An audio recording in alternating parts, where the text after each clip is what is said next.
brought to you by Nova शुद्ध घी। जब जब खाए दिल खुश हो जाए, सदियों का नोवा शुद्ध देसी घी, सपना स्वस्थ भारत का। I love घी। मंगलवार रात को जयपुर अजमेर हाईवे से सटी हुई सड़क पर भयावह मंजर पैदा हो गया, इसलिए क्योंकि एक खड़े ट्रक में जिसमें एलपीजी के सिलेंडर्स थे को एक केमिकल टैंकर ने पीछे से आकर टक्कर मार दी। आप देख सकते हैं अभी वो केमिकल टैंकर है जिसको बुझाया जा चुका है। अग्निशमन विभाग के जो कर्मचारी हैं वो रात भर लगे रहे केमिकल टैंकर में लगी आग को बुझाने में। यहां पर कम से कम 1 दर्जन अग्निशमन विभाग की गाड़ियां पहुंची थी जिन्होंने इस पूरी कार्यवाही को अंजाम दिया, पर वो टक्कर इतनी भयानक थी कि न केवल एलपीजी वाले ट्रक में आग लग गई पर यहां पर कई गाड़ियां भी आग के हवाले हो गई। सबसे दुखद बात यह रही कि एक व्यक्ति की मौत इसमें हो गई है जो केमिकल टैंकर का ड्राइवर है। बताया जा रहा था कि शायद उसको झपकी आ गई जिसकी वजह से उसने एक खड़े ट्रक में जिसमें एलपीजी के सिलेंडर्स थे उसमें जाकर टक्कर मार दी। यहां पर कई एसडीआरएफ सिविल डिफेंस के कर्मचारी रात भर लगे रहे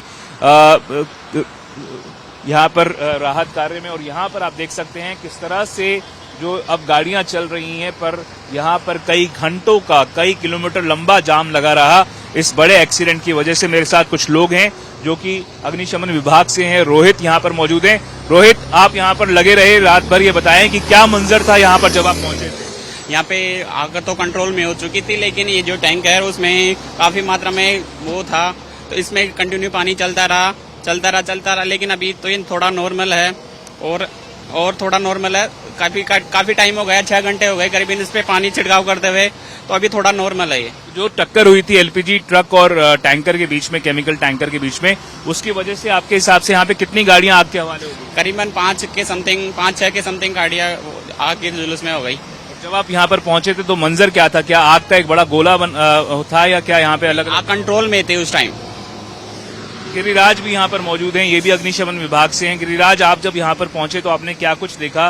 कितनी गाड़ियां आग के हवाले हो चुकी? आग पे तो कुछ ज्यादा नहीं था, जो मेन मौके पे जो ट्रक खड़े हैं इनमें आपस में टकराव हुआ था। उससे पहले ट्रैफिक को रोक दिया गया था दोनों तरफ से, तो उससे आम जन को तो कुछ ऐसा नुकसान हुआ नहीं है। पर यहाँ ब्लास्ट हुआ था तो दूर दूर तक है ना जो ये सिलेंडर के टुकड़े मिले हुए हैं। अभी भी आप देखोगे तो पास में है ना कई टुकड़े पड़े मिलेंगे। तो क्या ये डर था कि समय रहते अगर आप यहाँ पर पहुंच के आग नहीं बुझाते तो ये आग और ज्यादा फैल सकती? हाँ जी, जैसे बांकरोटा का कांड हुआ था उससे भी बड़ा कांड हो जाता है। तो जैसा कि इन्होंने कहा, भाकरोटा का जो बड़ा कांड हुआ था 2024 में, जिसमें कई गाड़ियां आग के हवाले हो गई थी, कई लोगों की मौत हो गई थी, ये वैसा ही एक कांड हो सकता था। पर इस पूरे एक्सीडेंट में सबसे दुखद बात ये रही कि एक व्यक्ति की जान चली गई, पर केमिकल टैंकर ने, बताया जा रहा है कि जो केमिकल टैंकर का ड्राइवर था उसने खड़ी एलपीजी ट्रक में जाकर टक्कर मार दी, जिसकी वजह से ये पूरा ब्लास्ट हुआ और यहां पर कई गाड़ियों में आग लग गई, अफरा तफरी मच गई। दूदू क्षेत्र में मल्टीपल सिलेंडर ब्लास्ट की वजह से जयपुर अजमेर हाईवे पर लंबा जाम लग गया है। आप देख सकते हैं ये सैकड़ों की संख्या में गाड़ियां इस समय जयपुर अजमेर हाईवे पर खड़ी हुई हैं, क्योंकि दूदू क्षेत्र में जो ब्लास्ट हुआ है, मल्टीपल सिलेंडर ब्लास्ट हुआ है, उसकी वजह से कई किलोमीटर, कम से कम 18-20 किलोमीटर का लंबा जाम बताया जा रहा था। आप देख सकते हैं लाइन से किस तरह से ये ट्रक्स खड़े हुए हैं यहाँ पर। मल्टीपल सिलेंडर ब्लास्ट की वजह से कम 1 व्यक्ति की मौत की खबर सामने आई है और इसके अलावा कई गाड़ियां आग के हवाले हो चुकी हैं। एसडीआरएफ सिविल डिफेंस की कई टीम्स वहां पर पहुंचकर इस समय राहत बचाव कार्य में लगी हुई हैं।